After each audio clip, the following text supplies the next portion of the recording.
Hi friends, இன்றைக்கி நான் உங்களுக்கு செஞ்சு காணிக்க போகிறது sticky date pudding, sticky toffee pudding. இந்த ரெசிபி பண்ணுறது ரொம்ப ஈஸியான வேறு லெவல் டேஸ்ட்டில் இருக்கும்.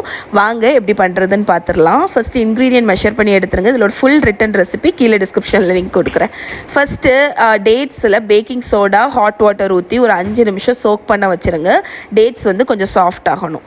அதுக்கப்புறமா ஒரு பவுலில் மைதா மாவு எடுத்துக்கோங்க. அதில் கொஞ்சமாக உப்பு, பேக்கிங் பவுடர், இந்த ரெண்டுத்தையும் கலந்து நல்லா மிக்ஸ் பண்ணி ஓரத்தில் எடுத்து வச்சுருங்க. இந்த பேட்டரை நம்ம மிக்ஸி ஜாரில் தான் பண்ண போகிறோம். பிளெண்டர் ஜார் எடுத்துக்கோங்க. ஒரு பிளெண்டர் ஜாரில் நம்ம சோக்கான டேட்ஸை போட்டுட்டு ஒரு 3-4 தடவை பல்ஸ் பண்ணுங்கள். நான் அகாரோவோட பிளெண்டர் தான் யூஸ் பண்ணுறேன். இதோட லிங்க்கு கீழே இருக்குது.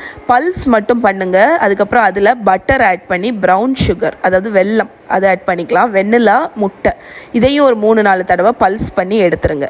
இப்போ இதில் மைதா மாவையும் ஆட் பண்ணி ஒரு 3-4 தடவை பல்ஸ் பண்ணுங்கள். நல்லா போட்டு அரைச்சிடாதீங்க. பல்ஸ் ஆப்ஷன் யூஸ் பண்ணி ஜஸ்ட் பல்ஸ் மட்டும் பண்ணுங்கள். Batter ready. நான் ஜம்போ மஃபின் டின் க்ரீஸ் பண்ணி வச்சுருக்கேன். நீங்கள் ரெகுலர் மஃபின் டின் யூஸ் பண்ணலாம். அது எப்படி பேக் பண்ணணுங்கிறது கீழே டிஸ்கிரிப்ஷனில் லிங்க்கில் ஆட் பண்ணியிருக்கேன். இப்போ மஃபின் டின்னில் பேட்டரை ஊற்றி அவனில் வச்சு பேக் பண்ணி எடுங்க. நான் அகாரோவோட ஓடிஜி தான் யூஸ் பண்ணுறேன். இதோட லிங்க்கு கீழே இருக்குது. கேக் பேக் ஆகிற டைமில் பட்டர்ஸ்காட்ச் சாஸுக்கு ஒரு சாஸ் பேனில் ப்ரௌன் சுகர், பட்டர், பால், அதை லோ ஃப்ளேமில் வச்சு மிக்ஸ் பண்ணிக்கிட்டே இருங்க.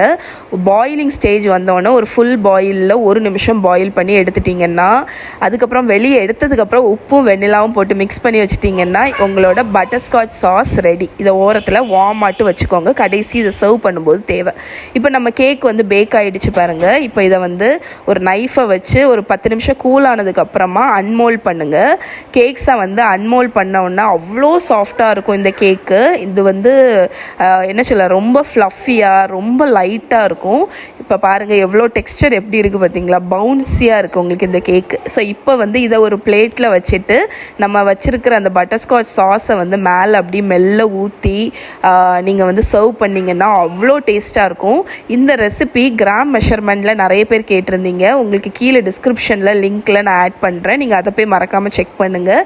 இதை ட்ரை பண்ணிங்கன்னா எப்படி இருக்குன்னு எனக்கு சொல்லுங்கள்.